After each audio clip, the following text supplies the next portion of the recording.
Hey guys, Chris here from Personal Survival Tactics, and today we're talking a little bit about some self-defense books, in particular Bradley Steiner's. And if you are in the self-defense community, combatives community, just interested in self-defense, you should know the name Bradley Steiner. Unfortunately, he passed away a few years ago, but really had a wealth of knowledge and brought so many ideas to the combatives community, and really was a godfather of I think the modern combatives movement. His books, I believe, they're all out of print. If you can find them online, it's awesome. They're well worth it. There's a lot of great information in them.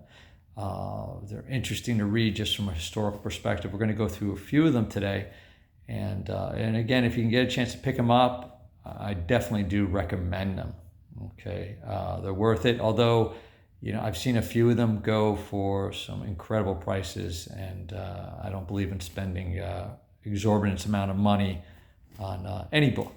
But if you can find it and it's not that expensive, I would say pick it up. So first book we're going to look at is Subway Survival. I think this came out in 1980.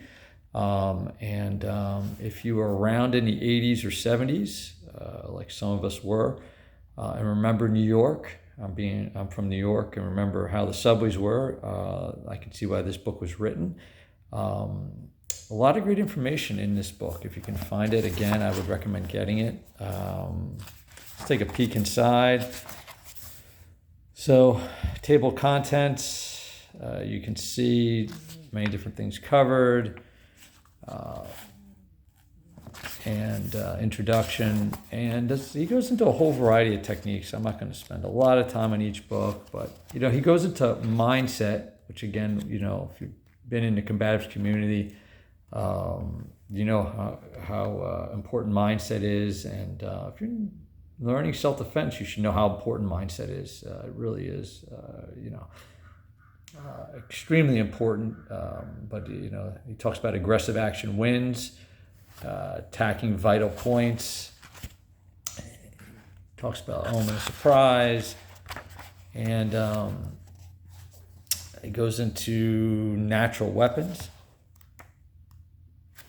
and there's all kinds of different pictures in the book, talking about different striking sequences. There's some kick, using the leg as a weapon. Bit more. Of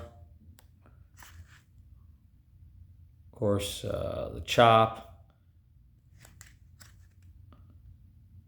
vertical punch to the solar plexus. It goes into the next chapters on rules of subway survival, and it goes into different principles as far as how to defend yourself on the subway. And if you're, living in New York now, and you know how the subway has been in recent times, I think this book really is important. To my knowledge, I don't think there's another self-defense book out there that deals with subway self-defense or subway survival, whatever you want to call it, but has to deal with defending yourself while you're on a subway station. And really, honestly, the techniques in this book, you don't have to be in the subway to use them. They can be used anywhere. And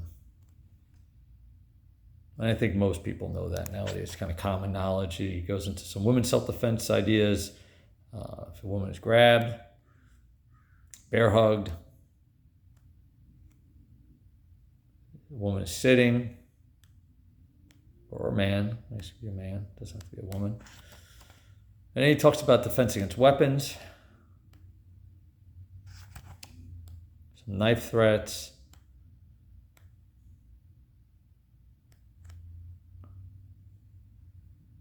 good old chin jab and knee, and that is about it. But again, that's Subway Survival.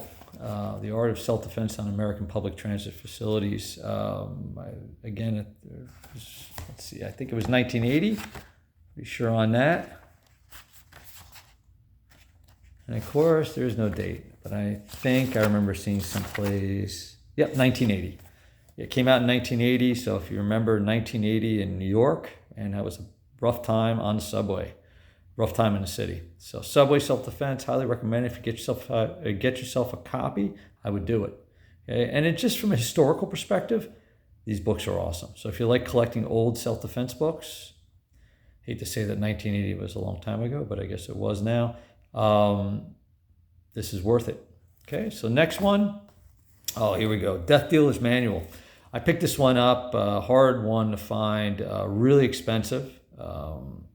I've seen it for upwards of $1,000, and it's a little thin book. Maybe 90 pages, 100 pages, 100-page book, $1,000. Yeah, I'm not paying $1,000. I was lucky enough to pick this up back in the 90s when Paladin Press was still selling it. God knows what I paid for it, but it wasn't very much. Interesting book, not too many. I think they stopped selling it because it was controversial, because it talks about assassination and goes into a lot of different ideas. I'm not going to put everything that's in it out there, but different ways to take someone out, basically. From using a knife, poisons, unarmed killing techniques, garrote. It was an interesting book. If anything, again, if you like old books and you like this kind of subject matter, I'd recommend reading it. I could see that you don't want this getting into the wrong hands, or someone who has maybe has bad intentions out there. But interesting book, Death Dealer's Manual, if you can find it. Again, I'd recommend getting it. Bradley Steiner. Okay, next book, No Second Chance: Disarming the Armed Assailant. Again, got this book off of Paladin Press somewhere in I think I got this one in the late 80s. This was written somewhere, I think 85, this book came out. 86, so this came out. I picked this up probably 88, 89 off Paladin. Really good book. Interesting, goes a little bit about his system, American Combative, and talks about weapon defense. A lot of good, useful information in here. Even nowadays, and I have to say one thing about Bradley Steiner. He writes well. He's interesting. The guy writes well. His books are interesting, whether you agree with the techniques or not. The stuff, and some of the stuff is dated, but I think the guy writes really well. He's interesting, puts across the material, and nobody was putting this stuff out back then, or very few. So he was really, one of the early pioneers of this stuff, practical martial arts or self-defense, combatives, whatever you want to call it. But here you can see he's got some knife defense techniques. He goes into club defense. This is just weapons, club, knife, and gun defense. He goes into talking about not using the X-block. Yeah, the old billy club. You can see some of the pictures: blocking the club, wrapping the arm, chin jab to the chin.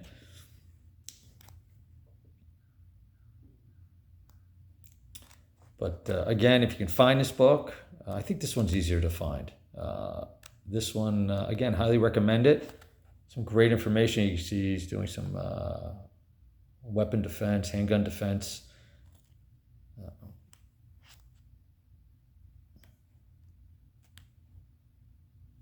He even does some long gun defense. There we go. Forgot about that. See him against the pump shotgun. Again, you kind of tell what he's doing. You can't see every movement in here, but if you're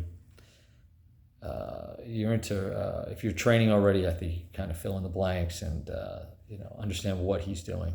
Again, from a historical perspective, great book, highly recommend it. No Second Chance: Disarming Armed Assailant, Bradley Steiner. Okay, next book. This one's kind of interesting. Close Shaves, complete book of razor fighting. Nowadays, with the availability of so many different types of edge weapons for self-defense, too many people are carrying a straight razor. Years ago, it was common. People did. There weren't as many knives on the market at all. Even in the early 80s, it was something, wasn't as many. So, sometimes guys who had some bad intentions would carry a straight razor because you know what? It was scary, and guys were trying to prove a point. It's an interesting book from, I don't know about using a straight razor these days for self-defense, obviously. I wouldn't recommend it, but again, from a historical perspective, this book is interesting. It's got some interesting self-defense ideas as far as using a straight razor, and it's an interesting read, as far as that goes. Again, personally, I wouldn't be carrying a straight razor for self-defense when there's so many other things available on the market as far as for edge weapons, self-defense that you could carry. You see some of the pictures, and he's showing cutting angles, and even using it as a yawari, which I don't know about that. Most straight razors I've ever held aren't that strong. I guess you could maybe once, and it probably would break or fall apart. Interesting idea.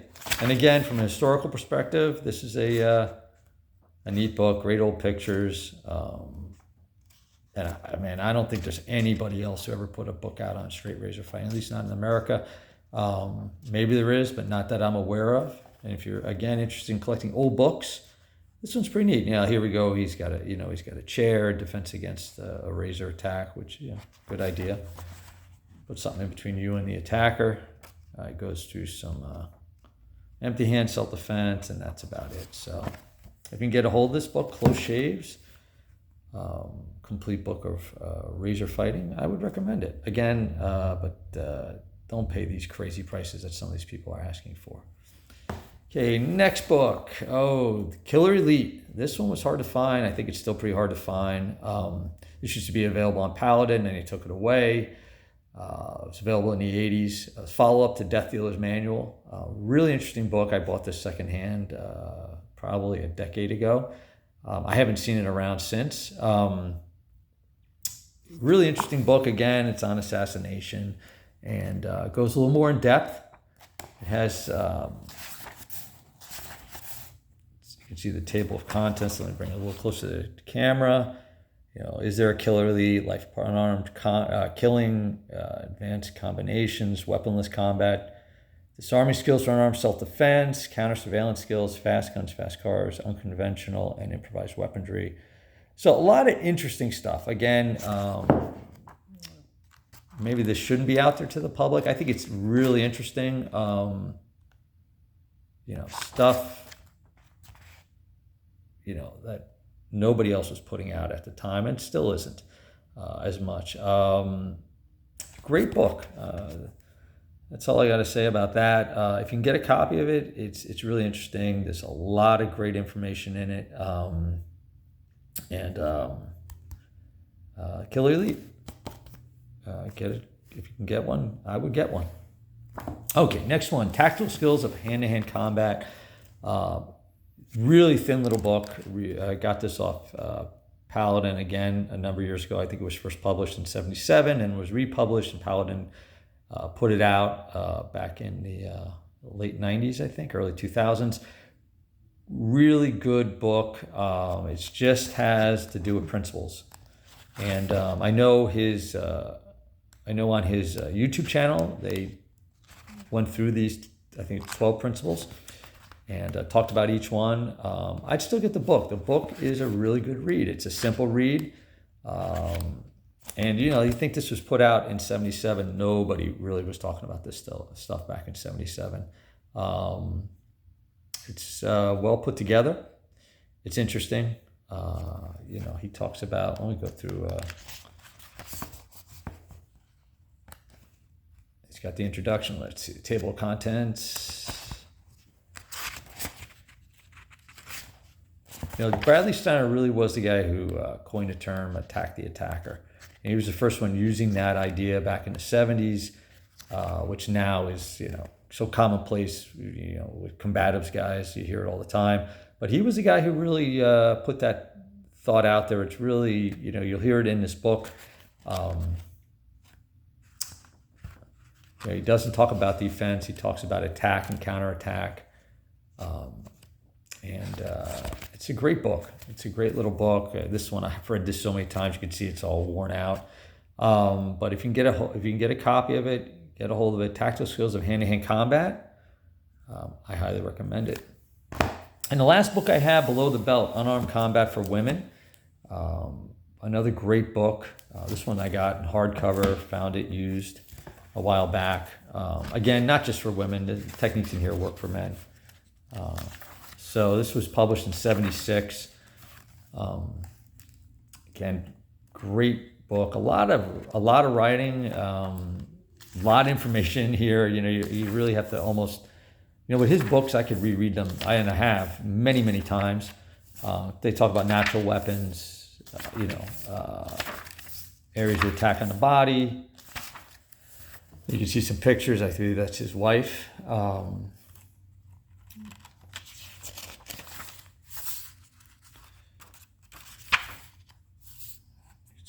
Kicks to the groin. This is down and dirty stuff that works, simple things.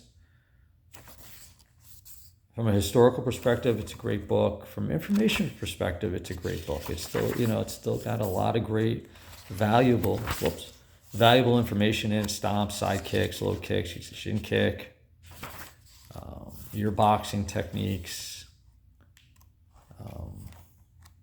Goes into, there's some self-defense. Front choke, wrist grab release, double wrist grab, just simple things. And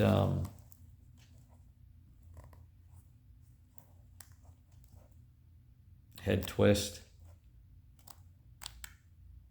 The stuff you see now, it's all over YouTube. Everybody's doing it. But back in the day, especially, back in the 70s, 80s, you didn't see this stuff. It wasn't common. It wasn't common knowledge. I don't feel like maybe it's common knowledge in the combatives community, but I think in the general public it's still not common knowledge. But, see it in a book back then, it was pretty cool. You can see some line drawings with the strikes, which angles those would be delivered. Talks about rape defense. You can see these are shot, I believe these are shot in and around New York. It looks like it to me. 1976, rough time in the city, if you remember those days. Home defense, stairs. And we have some defense against weapons. Hold up with a knife. He goes into some offensive use of like umbrella, stick. You can see some of the pictures. Anyway, Below the Belt, Unarmed Combat for Women. Interesting book, a lot of great information, which still holds true today. If you can get a copy and find it, I would recommend getting it. Any of these books, really. They're really chock full of a lot of great information. They're interesting, fun to read. Just if you like to collect old self-defense manuals, it's just great to have. But Bradley Steiner, if you've ever followed him, he's got a lot of great information. His website, he used to put out a monthly newsletter, which was free. You could read it and covering all kinds of self-defense ideas.